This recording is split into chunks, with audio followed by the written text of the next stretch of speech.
Glad to still have you right here on Signature Morning, Signature Television. And of course, we'll be moving ahead to another interesting discussion this morning. And I would like to let you know that, the southeastern region of Nigeria, which comprises of, Enugu, Anambra, Imo, Ebonyi, and Abia State have accounted for 13.2%, of the trade and retail businesses in Nigeria, in Nigeria's informal economy. Yes, and of course, Nigeria hosts approximately 40 million micro, small, and medium enterprises.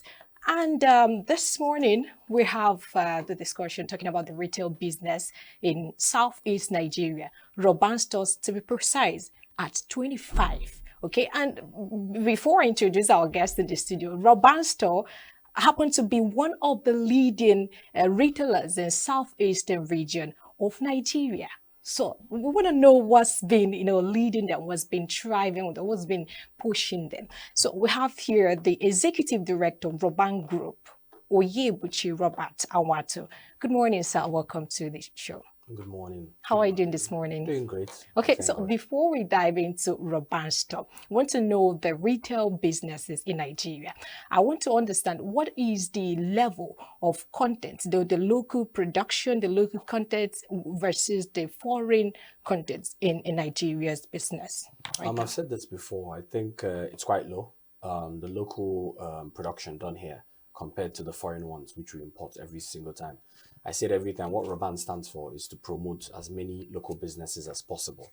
But at the same time there are many local productions done here in Nigeria, but the problem is packaging.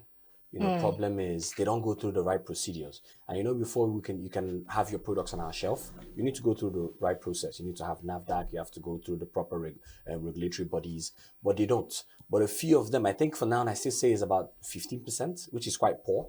Most times we have people coming to us and then we get to advise them and tell them, okay, see what you have to do. You have to do this, do that, and then your product is, of good standard and it can come on our shelves or go on any shelf you want. Some people take the advice. I know someone who I spoke to like 2 years ago and she came back strong, very strong. And now the products are everywhere. She's excited. Some people, you tell them, it looks like you don't want to shelf their products. And, Nigerians, I think sometimes we don't take, what we call it, critical... criticism, positive criticism. Positive criticism, that's the word. We don't take it lightly. Sometimes you tell people what to do and it becomes a problem. So how do you think, they should improve, especially the part of the government? What role do you think they should play in making sure or in supporting them to, get this thing right? I think we have a lot of creative minds in Nigeria, but I think the problem is the government too. Because sometimes these regulatory bodies, they make it quite difficult for these people to get what needs to be done. You have to pay this person. Sometimes they forget that if someone is new, if this is a startup, we always have to encourage them. The kind of amount or payments, the bills they give them to pay is a bit difficult for them. So sometimes it's very difficult. So I think 60% of the problem comes from the government, to be honest, and the regulatory bodies. But I think the companies or the individuals themselves, they have like 40% to play, which is brand your product better. Because when you talk about a supermarket, in whatever sector you are, you have a lot of competitors. So if you want to be competing with the foreign brands, it has to look good. So when a customer sees it, they can say, okay, I've never seen this before, but it looks nice. Because I think, like they say, Ndibo say, before. Thank you. So that's just basically what it is. So when you talk about branding, what keeps Roban on the lips of every customer out there? First of all, I'd like to say God, to be honest. This is not a thing of knowledge, or I say it all the time, there are a lot of people who are knowledgeable out there too, but grace God has given us the grace so far, and also integrity. I think integrity is top notch. For us, I say this a lot. Our staff, at the end of the month, they get paid. Nothing like delayed payments. Our suppliers, if we tell you 14 days, we stick to 14 days. If we tell you 21 days, in fact, for me, most of the times I say 21 days, but I like to even go 17. I like to stretch it, but to just make sure that it is on, at least, or before. So I think integrity is the thing. We like to stick to agreements. And also in our business, we have this family-oriented culture where everyone feels at home.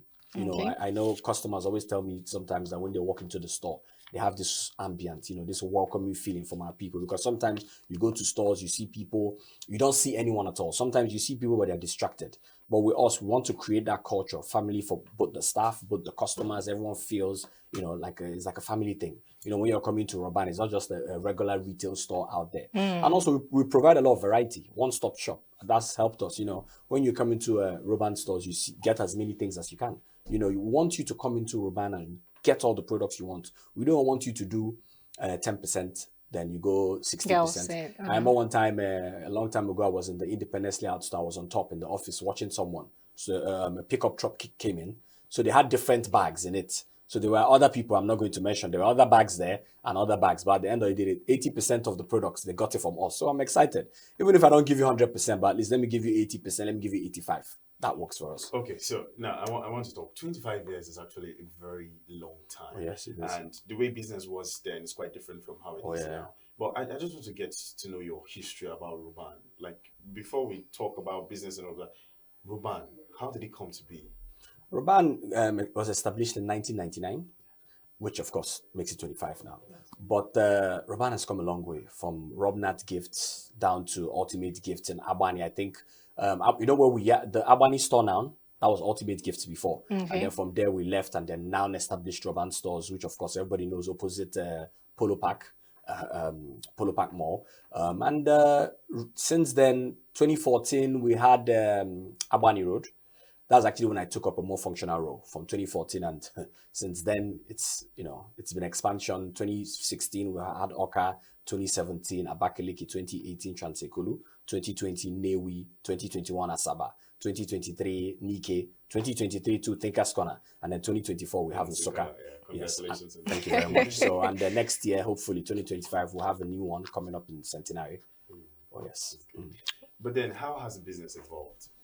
Business has really evolved. You see, when it was a Polo Park, there's something about Polo. I always like to talk about Polo because I think the real expansion started when we got to Bisala, the one independently out. Of course, then there was now a lot more coming. But I think then it was a smaller store. It was easier to, and it was a good learning curve for us.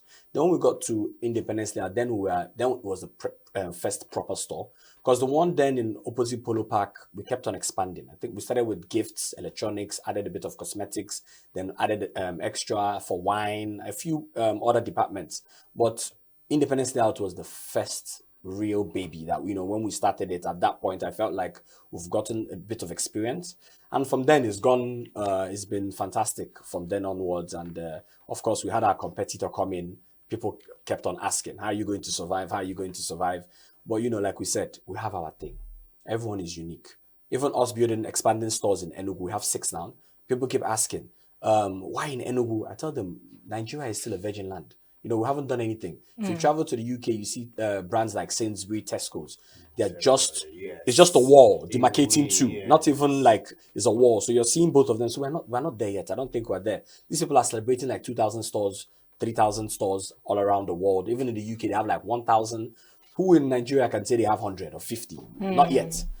So I think we still have a long way to go. The point is to get to each neighborhood, as many neighborhoods or places we can get to serve to them. Yeah. Now, having your store in the Southeast, what were your greatest challenges and limitations? You see, the thing is, like I say, having a business in the Southeast in general doesn't get enough. What would I call? Doesn't get what it needs to get, because when there's a store in Lagos, most times people are telling you, why are you not coming to Lagos? Why are you not coming to Abuja? Like, those are the only places you have in Nigeria. But Southeast has been fantastic. As much as when people now come to Enugu and they come into the store, they scream. They're like, oh, you have something like this? I say, yes, we have. This is our home. We have to set up from here, because there's no rush going to Lagos and Abuja. I feel like there's a lot to do in the Southeast. Southeast has a lot to offer. And Southeast is a fantastic place to invest. But the problem, we're facing a lot of security challenges. That's a big problem now, because, going from one place, it's easier for me to get on a flight and go to Lagos. It's safer for me, or hop on a flight and go to Abuja. But, on the road, going to Anambra, going to Imo, you have to disguise yourself. That's what the Southeast has come to be, because a lot of kidnappings, a lot of robberies. Well, to be honest, God has still been faithful. Just be as unpredictable as you can be. And then that's it. Okay, so let's talk about your product. How do you ensure quality products at fair prices? For the products, we have different stages. You see, that's where the procurement team comes in. That's where I come in. First of all, when you bring a product to us, there are certain, guidelines. There are certain standards it has to have, like, like things like barcode, probably NAFDAC number, SON, depending on the kind of product it is, the manufacturing date, production date.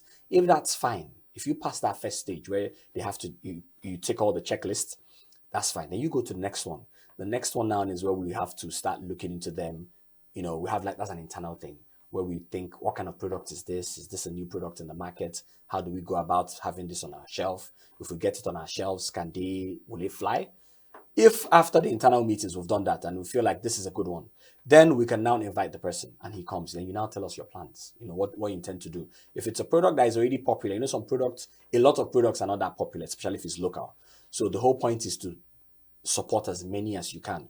It depends on what they are willing, how they are willing to market their products. Because at the end of the day, we create the platform and you bring the goods. But at the same time, we're giving you a platform to be on the shelf with as many people as possible, giving you the visibility.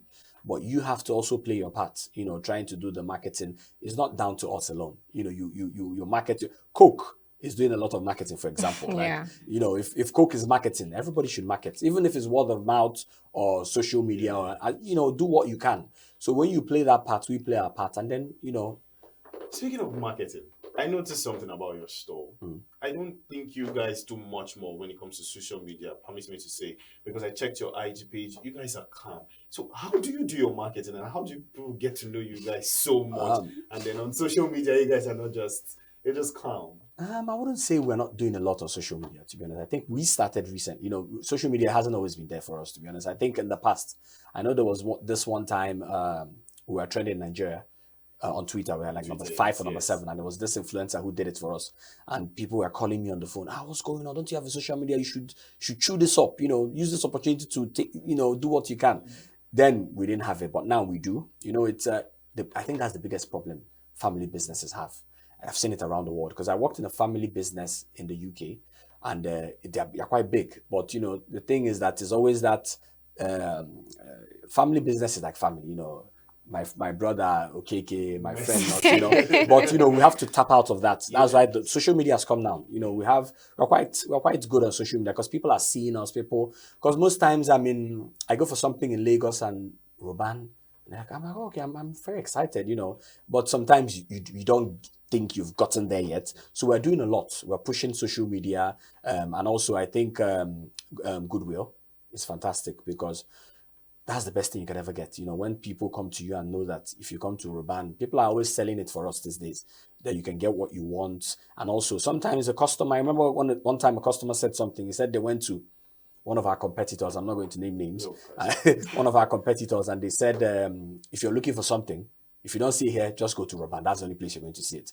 That says a lot about us. When the staff in that place is telling the customer to go to be honest, that's a sackable offense, in my opinion. But I think that's been it for us. But the social media, we're doing a lot of marketing now. Trying to collaborate with influencers, because in the soccer one we had an influencer, we saw what he did. So you can see like it's a new path we're taking now. It's really important for us to do a lot of marketing, a lot of to get it out there as much as we can. So talking about competitors, what differentiates Roban stores from its competitors, but locally and internationally in terms of retail business? Variety. Yeah, that's our slogan. It says more variety, best option. Basically, when you come to us, you get what you never see anywhere. I guarantee you everything. You can never see. Can I get up my in? I'm working towards it. I remember the time we started doing akara. Yeah, we do, and people were surprised. Up till now, we still do it. Yeah, we still do it. When we were about to start, when I said it, then people were like, "Why?" But now, for Independence Day Out store, all those people who jog in Upper Square, it's a big thing. It's a big deal there. By 9 o'clock, all of them are jumping in with bread, akara. We try as much as possible to do what we can. And the thing about us, as much as we're a one-stop store, we try to do have on our shelves the fastest moving products. We're not the type to keep things that we know that don't move. So we're very, very deliberate about it. We want products that when we get them on the shelf, they move out, they sell out immediately, because that's why it's a long process for us before those products come in. But Roban is unique, like I said, the God factor is there. I don't know what other businesses are doing, but I always say the God factor is number one for us. One thing that is amazing about your store that I feel like a lot of people still don't know is the pricing. Pricing is fantastic. Honestly, how do you do that? We've been able to do that over time because we've grown the business now. So now a lot of people want to come to us, and we've eliminated middlemen. You see, the thing about retail is, if you can source, there's something I call, on our website, I talk about a lot of things. I talk about responsible sourcing. If you source well, then you can get the products the best way. Imagine if I have to buy from A, a product is 10 naira, and B buys from A, and I'm C. If B buys from A for 10 naira, if C, which is me, comes to buy from B, it's definitely not going to be 10 naira.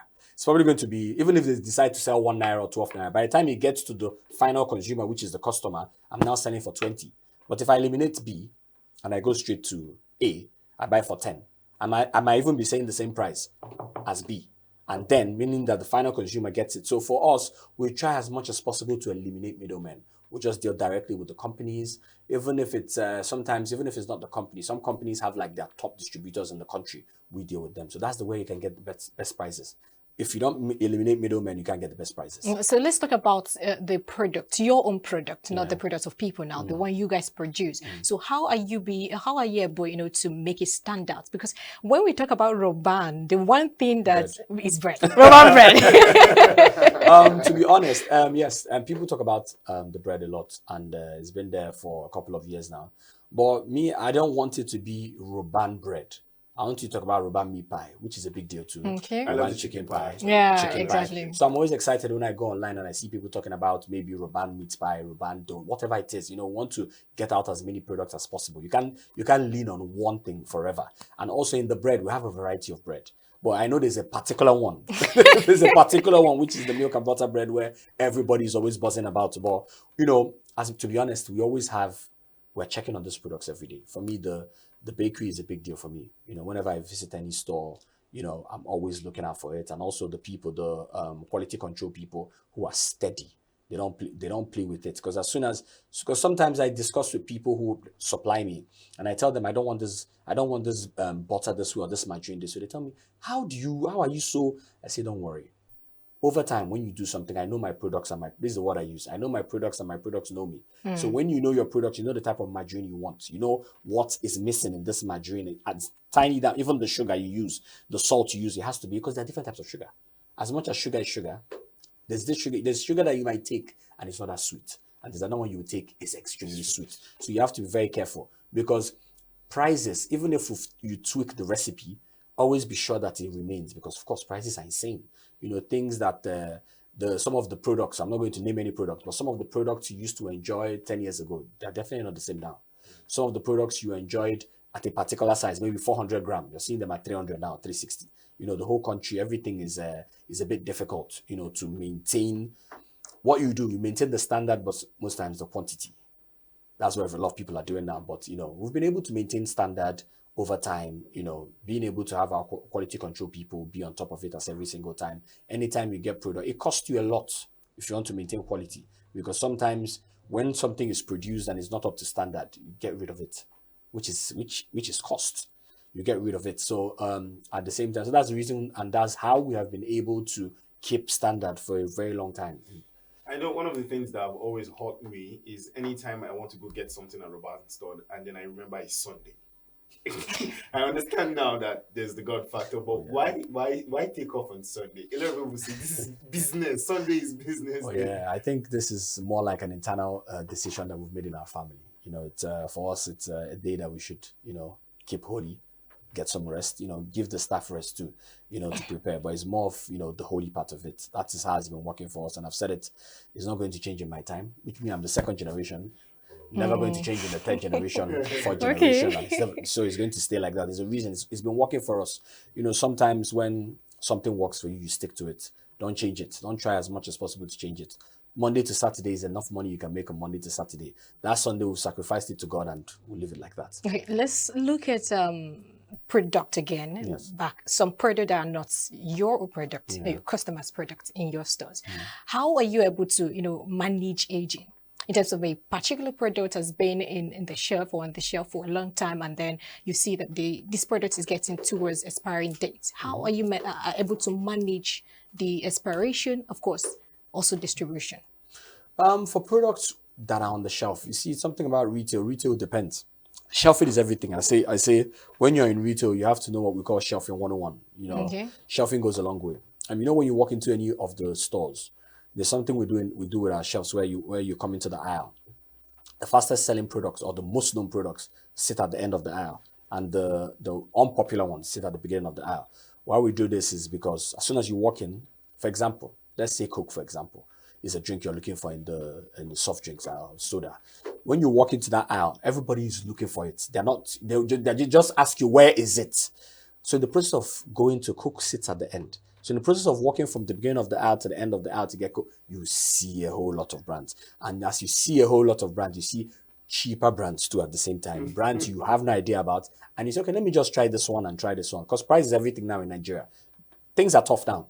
So those brands that people never looked at maybe 2 years ago, never give a chance 2 years ago, oh, they're doing fantastically well now. So for the ones that stay on the shelf, oh, we have a system that runs it, that checks these things like a stock thing. When something is about to expire, we are getting notifications, and it's a daily thing. Every day we run the stock check. We're checking this product, both physically, both on the system. So it's a system that runs it basically. Then when it's about to expire, of course, we always have great agreement with the company. So it's always. Is there something like discount?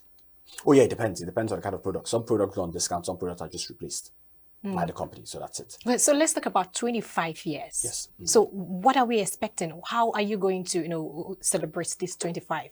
And of course, before then, I wanted to ask you, what are the economic contribution of the stores over the 25 years? What have you done to the economic community or to the economy in general? Oh, yes, I like to say that we're one of the biggest employers of labor, of course, in Southeast, South, because the unique thing about the store is when we go into a particular state, we hire people who are from there. So it's not a thing of you going to, I'm from Anambra, we are from Anambra. It's not a thing of you go into a particular state and you go and bring all your people and come in there. You come into a state and you help them by giving jobs to people who are from there, from indigenous who are from the state. There's no bias, or there's no form of no. And also, of course, we pay our taxes. We do, we contribute. There's a lot of taxation down in Enugu. So I believe that we are supporting to do all the roads and all the projects that is being done by the taxes that we pay. And also 25 years has been fantastic, to be honest. I think it's about time we give back. We do a couple of promotions and reduce prices over the time. I think this is different because we're doing a raffle draw. We started a raffle draw yesterday, actually. We started the draw yesterday, which was fantastic. I think we've done all the stores in Enugu already. So today we're doing the stores outside Enugu. And then we have a star prize, which will be done on Friday. So we have a car, a Toyota Corolla car for a lucky winner. So I think somebody's Christmas is about to be lit, very soon by the time somebody wins it. Then on the 26th, we're having a corporate event, to celebrate, talk about the whole thing, how it has been in a documentary, then on Sunday we're having our Thanksgiving in church, to just be happy. When you look back at how far the business has grown, more than 1,300 staff to 1,500 direct and indirect, that's a lot. That's you impacting a whole lot in the community, in the state, and in Nigeria at large. What other project are you embarking on? When you mean project, what kind of project do you mean? I'm talking about community projects, other community-related projects. Oh yeah, we do. Apart from the the raffle draw you talked about. Or apart from the raffle draw we talked about, basically I think we're always supporting a lot of NGOs. To be honest, that's what we do on a regular. I don't think it's not left for 25 years. I think we're always supporting, giving back to the community. What's the word to use? Giving back to the community as much as we can, helping less privileged. That's what we do all the time. I think that's what it's about. I feel these are the people who come to you too. These are the people who have helped the business. So the best you can is to give back to them. And what best way can you give by employing as many people as you? When you employ one family, you've taken out that family from poverty, and you're indirectly helping like 5-10 people. When I say indirectly, if I give a number, it's probably like 2,000, 2,500. Because when I employ UKK, KK is taking care of the children, taking care of uncles, aunties, and everything. So that's a big deal for us. Yeah. Speaking of employees now, you go into your stores and then you see them, the way they react to people are one of the reasons why people keep coming. Because anytime in fact, I've never seen you in the store before, but I've seen your staff almost every single time I go there. You can't tell me that paying their salary timely is the reason why they're that nice. No, to be honest, I think you have to talk a lot. It takes a lot of work. In Nigeria, staff in Nigeria is hard. It's very hard. Any business, they know this, because sometimes you walk into a store and people are nonchalant. I had that experience in a different store, which I'm not going to mention. I went into it and they were pressing their phones. They were watching a movie on the phone, but I was there. I got irritated and I left. For me, they know how I can be. Like, I'm very strict about how you treat my customers. Like, for me, I tell them, any customer that walks into Roban is a privilege for us. We're not doing anybody any favors. They are doing us favors by being here. So they get to understand. We talk about it every day. We have trainings. It's a constant thing. And the thing is, in Nigeria, to be honest, you have to be very strict and very firm about things.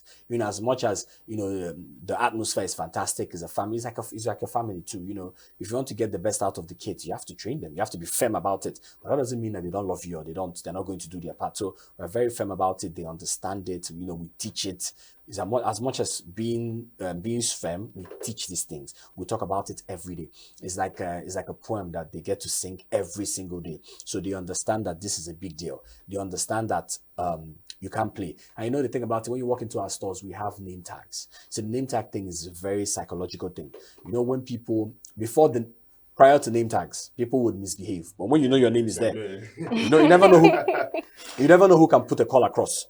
And there's some, so people we're very firm about it. Because someone told me last time that Roban is a store where you go to, you don't see people sitting in one corner talking. I say, why do you do that? I say, if you know the kind of energy we put into training them and speaking about these things and showing them, they understand. So they know we don't take this for granted. So I think that's the way we've been able to do it, to control it.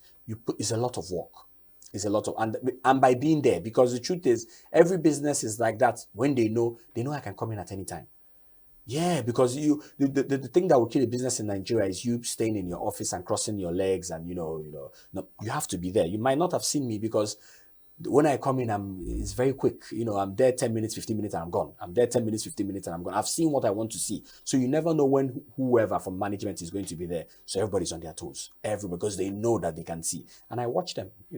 I watch them. Yes. So on my phone, on my laptop, even if I'm not there, I can watch. And next thing you're calling them, who is this person doing this? Who is this person? So they know. So everybody's on their toes. When they know that there's an eye, there's somebody looking, either maybe they will see you physically or maybe you're seeing them through the CCTV. So thank God for technology. How do you pass this mindset to other management members? How do you sell this vision? Because it is very important. If business is like this, because just like you said, we don't want to call stores, but you go into stores and you'll find people just like Adesika about their work. Yeah. But how do you pass this mindset to people? There's something I always tell them. I tell them, in a business, it's good to know your business. Know your business inside out. Don't let people dictate your business for you. I tell them something. I trained whoever trained whoever. So that means that even if you're gone, the business continues because the message keeps going down and down and down. They keep passing it. So because of course I'm not going to be in every store passing the message, but the people who are there's a hierarchy basically. So if I'm passing this information to them, they're passing it down and down and down. And when they don't get to pass it, of course, it's a big problem. You have to answer queries why you haven't done things the way they are meant to be done. The business has grown. Before it was when we are opposite Polo Park, it's easy for you to just come in the morning, stand at the door and shout. Everybody hears you. Not anymore. There are many locations now. So we just keep passing info. We're passing information every single day. In the morning, in the afternoon, at night, the same information. You keep passing the information. You don't stop. It's like a Christian who wants to grow. You study, you take time, you spend time in God's presence. You read and read and read. You don't just read your Bible today and say, okay, that's it, I'm done. It's a continuous thing. So just like that's for business, it's a continuous thing. You keep telling them, you keep pushing them. And over time, they start to do it even without knowing.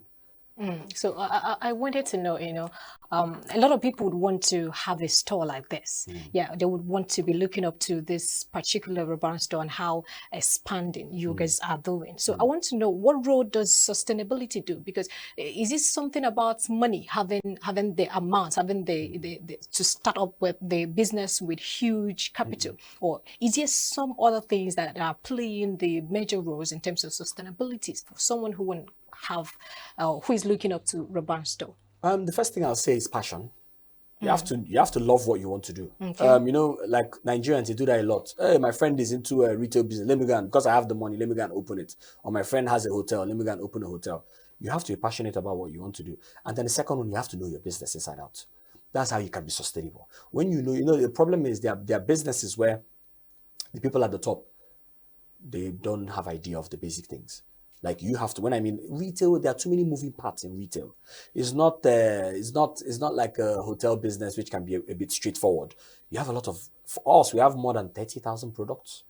So we are working with up to more than 500, 600 suppliers. You have to know your business. When you know your business can stay as much as you can. And also, if you're looking to, when you say sustainability is now when you talk about the first generation, second generation, third generation. For me, someone like me, for an example, growing up, I was always in my father's office. You see, the problem they have in Nigeria, there's that thing that they attach to when he gets married, then we'll bring him. They always believe that when you get married, you're not mature. It has nothing to do with business. No matter the kind of experience, even if you're a CEO, a chairman of a different company, maybe in the aviation sector, you're the president of one airline or something. Even if you're running for 30 years, when you come to retail, you're going to start from the beginning. It's a different thing. You learn the business. Yes, you might have an experience of running a business, but what works for A doesn't necessarily work for B. Yeah. So for me, I think the sustainability has always been there, always learning, from primary school. I was always in his office playing. I never knew what he was doing, but I was just always there, seeing him take meetings, seeing him do many things. And over time, I started to join into the business. Even when I was in uni, I was always selling things, the retail has been in me since. But I wanted to go into movies. When you always have a second passion. Yeah. When you have a second passion where you know what you want, but you wanted to try something else. It has always been there. I wanted to go into movie production. It was another passion I had. But at some point, I remember having a conversation with a friend of mine. He told me, Rob, since I've known you, you've been selling, you've been in. Because I remember a friend of mine then, he would bring in things. He imports things when we're in school. He will bring in things and tell me, okay, Rob, I want you to sell this one for 20 naira, this one 25 naira. He said, no problem. He'll give it to me. That one he wants me to sell for 20, I'll sell it for 30, 40. I made more money than him selling all those things. So, and he'll tell you, Rob is the one with the sweet mouth. He knows how to do it. So retail has always been, when there's something inside you, but you're trying to do something. Because I felt, the movie one, I felt there was a huge gap. That the industry wasn't good enough, to do something that'll make it better. So I feel for us, you have to be there. Like me, my kids also will start playing in my office. They come once in a while. They're just there. Whether they understand what is going on, they don't understand they are just always there, just around playing, doing what they have to do. So for me, I think that's where the sustainability comes. You learn it. It's inside you. What's inside you is different from what you hear. Or what? Then when I went to for my master's, I mastered in management, of course. Okay. As you're growing, you're learning these things. And, over time now, I think that's the part people need to learn. I did a TED talk once, and I said that parents need to learn to bring their kids closer. The reason we have a lot of bad businesses are not sustainable in Nigeria. It's not down to the second generation. The first generation has a lot to blame. This is a different angle now, because they always say that the second generation, they're just there to spend the money, they're privileged. But how many of them? Think about it. Most of these men, none of their kids are in this business. None. They never bring them close. They'll tell you, don't worry, Jim, go and do this one. Go and do 25 degrees. Go and study this in school. But it's not about studying that. You have to bring them close. You really have to bring them close. Then over time, then the rewards start to come. Do you understand what I'm saying? The first generation, they need to learn. They need to learn to bring the second generation, which is their kids, into the business early enough so that they can make mistakes. They can correct them. You don't expect me getting married doesn't make me know the business. Some businesses will take you 10 years to learn. Functional role is, I'm 10 years plus now as a functional role, but I've been in the business all my life. But in that 10 years, you've learned a lot and you're still learning. Because wisdom is never enough. They get some things that my father still tells me, he still drops the wisdom. Then you get to understand why business is not about going to school. So there are things that their wisdom, I call it knowledge, that they drop, and you say, okay, okay. He did his masters. He went to school before, coming into it. But there are things you always have to learn from them, and these are things that a son can learn from a father by being close, if you bring them close. But most times they don't, and the business will not go far, no matter how responsible your child is. Even if your child is not the promiscuous type, if you don't bring him close, that business will fold. Okay, so what is behind the sources of Roban? So what lies behind Roban? I've said it before many times. I said it's the God factor. That's it. There's nothing that I tell people that when I hate when people who are quite successful, when they want to talk about how to be successful, they say hard work. Yes, you work hard. Don't get me wrong. You have to work hard. You probably sleep less hours than every other person, but no problem. But that barrel pusher in the market, is he not working hard? Oh yeah, he's working hard. So if God is merciful to you, you will do it, because there's also a bunch of people who have great ideas, but they don't have the chance to do the same thing you're doing. So when you still work hard, just like footballers, there are many footballers out there on the streets who are way better than people you watch on TV. But it's the chance. Everything in life is about the chance. So for me, I always say it's the God factor. As much as you have to know your business, as much as you have to work hard, if God is graceful or is merciful to you, then that's it. You're going. Okay. Interesting. You said something about 30,000 products, and I wanted to ask about quality control. Yeah. But before I go there, why the color? Why that color in particular? What color? The color, your Oh, brick red. Why? Brick red, I think, is just something that just stuck with us over time, and we've just started. I know people I think it's a bit controversial, because some people tell you, it's a bit too dark, it's a bit too this, but it's just the color that, we just came. Where sometimes something just pops to mind, and and then you just start going with it, and it's been like that ever since. Yeah, amazing. Okay, so now 30,000 products. How do you do your quality control? The truth is, I remember someone who came one time. He was privileged to set up a store with us. He was there from the beginning of the setup. Seeing how we get the products, those products on the shelf, and he was like, sometimes when you walk into a store and just see products sitting there, you think it's easy. But being, working from behind, that's where the hard work is. And the thing about the quality of our products, trust me, as much as we have 30,000, probably in the past 3 months, we've probably taken off more than 300, 400 products off the shelf. Yeah, we're that strict. We're very strict. So as much as you're seeing, products are coming in, products are going out. Because sometimes they start well, because the problem is, as soon as we hear from customers, we'll have a little, because we source directly. When we have all these controversies about this product, I say no, that's not for us. We get directly from our from the producers or whoever it is, and then we sell. But as soon as we get some type of comments and over, our product is gone. It's blacklisted forever. That's just, we're that strict, and we're never going to sell. We are, like, for example, let me tell you what one we're big on. When it comes to cosmetics, you see the lightening cream. Oh, I'm not a big fan of lightening cream. Yes, I feel like it's killing a lot of ladies. You see a lot of people in that section. You see people who wear dark.